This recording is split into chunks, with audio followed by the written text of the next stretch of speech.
The 6th episode of the new Disney Gallery Mandalorian documentary is now available. And this time, we're talking all about pre-vis, or should I say, the process.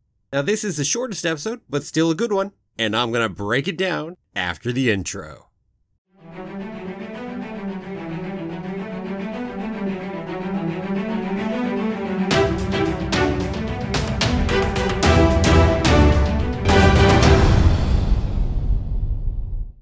Well, hello there! My name's Jeremy and welcome back to Freeform Disney, where I talk about all aspects of Disney, from the animated movies to the theme parks to Star Wars, Marvel, and Pixar, and the TV shows, and everything else in between. And that is why it's Freeform. And keep coming back every day for new daily content.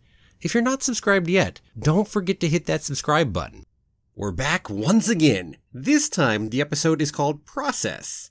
Now, I previously thought it was going to be called Visualization, as that was what was put out there, but it looks like it's changed the name, probably because it's a simpler and more understandable word, and also a little more encompassing. Now, this is the shortest episode by a ways. It was less than 20 minutes long, but still, definitely a good episode.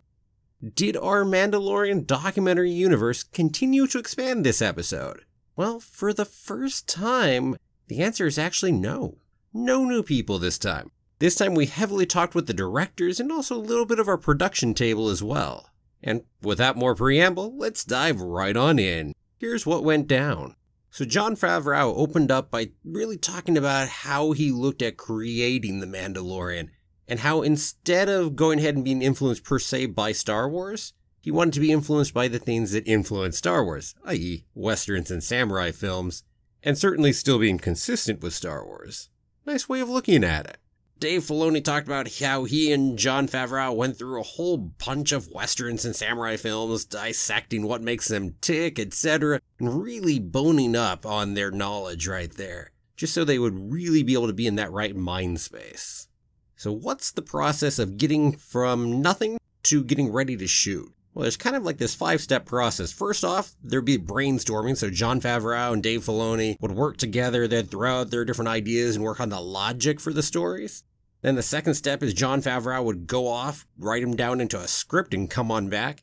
Then we move on to the third step, which was storyboarding. And in that step, the directors and the producers would be busy involved and overseeing that process. And that's where especially Dave Lowry from the story department really got involved. And you get this cool first look with all these cool pencil drawings.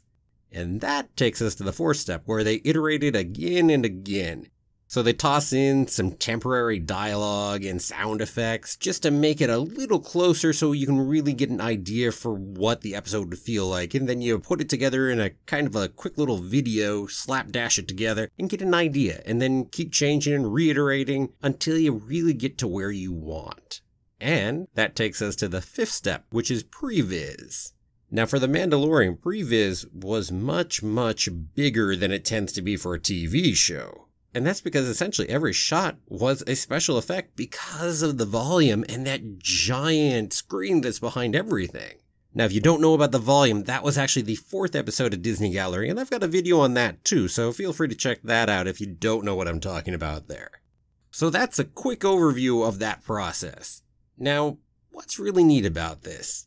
Well, as Kathleen Kennedy rightly says, being able to go through and see the story better and clearer, being able to have longer periods of time to iterate on and keep going through it really can help get the story down and really get things looking good. And frankly, that's an advantage that animation has over live action, is that you can keep reworking on things a heck of a lot longer and easier before you finally commit to something. Unlike how we look at the long post-production part, especially of movies.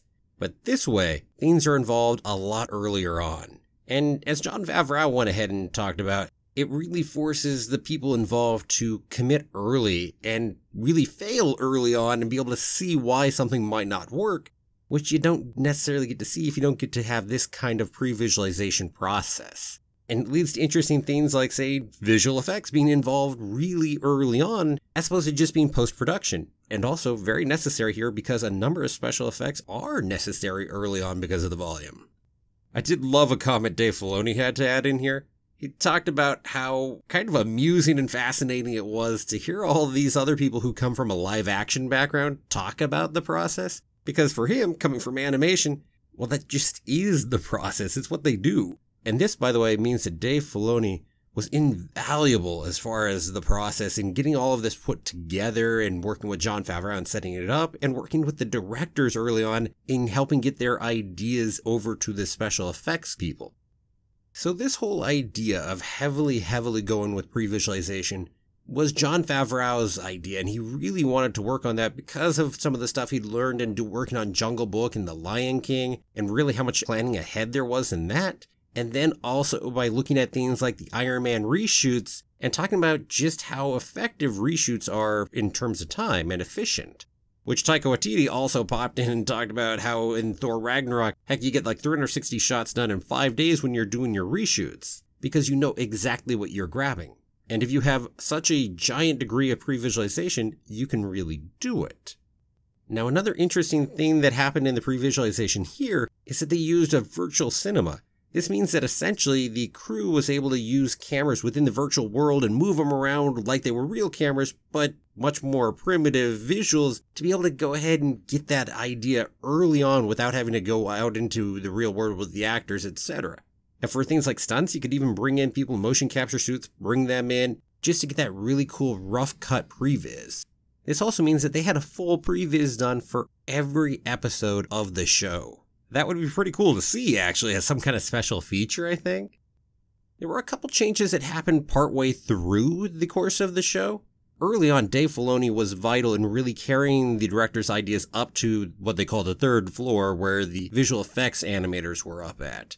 Now later on, starting with Rick Famuyiwa's episode, they were able to go ahead and start using the Movin suits, as they call them, so some motion capture type suits, and really be able to direct that around and bring that straight in real time, straight into the previs. And from here on out, that's what they're doing for all of it, so really be able to make it that much more what the director's vision of the episode is going to be.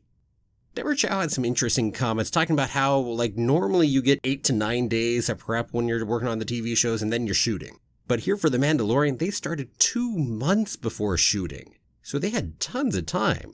But that said, on the flip side, movies would often have 2 weeks to do the work of what was done in some of these episodes, whereas they were working a little over 3 days to do it here on The Mandalorian. So they really have to be in there and be in there quick, get the heck out. And the previs really helps make that possible. We've all seen The Mandalorian at this point, and wow, they really did one heck of a job with it.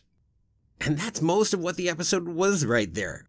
A whole lot of talk, especially about that previs process, the final section of it.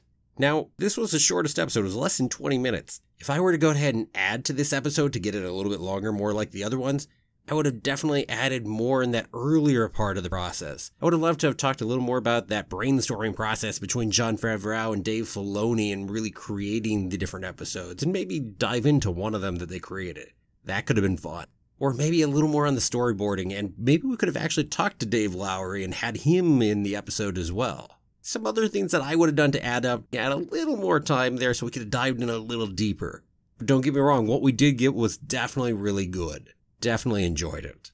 Now, next week we're going to get the episode score. And I'm going to make a guess that we're going to be expanding our Mandalorian documentary universe this time and talk with, say, 1 or 2 new people, such as, say, a composer this time. And that means it'll be time to listen for an episode rather than just looking at an episode. Should be pretty neat. And now it's that time where I ask, hey, what about you? Did you enjoy seeing some of those cool storyboards and previs shots? Would you love to see them release all the previs versions of the episodes as a special feature? Let me know down below in the comments.